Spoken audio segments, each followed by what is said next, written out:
نیا سال آ رہا ہے، لوگ اس پر مبارکباد بھی دیں گے اور بھی بہت کچھ کہیں گے، لیکن میں یہ کہنا چاہتا ہوں کہ ہماری زندگی کا تو ایک اور سال کم ہو چکا ہے۔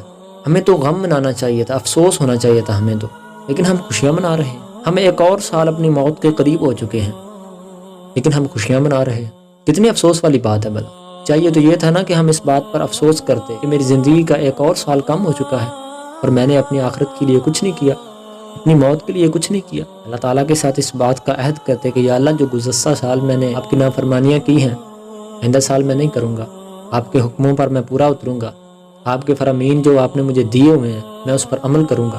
یہ اللہ تعالیٰ کے ساتھ عہد کرتے نا، بات تو پھر تھی۔ میرے بھائیو، ہمیں اللہ تعالیٰ کو راضی کرنا ہوگا، اللہ تعالیٰ کے قریب ہونا ہوگا۔ یہ سال تو گزرتے رہتے ہیں، یہ دن گزرتے رہتے ہیں، وقت بدلتا رہتا ہے، حالات بدلتے رہتے ہیں۔ ہمیں خود کو بدلنا ہوگا، ہمیں اپنی اصلاح کرنی ہوگی۔ اللہ جی، اس بدلتے وقت کے ساتھ، اس بدلتے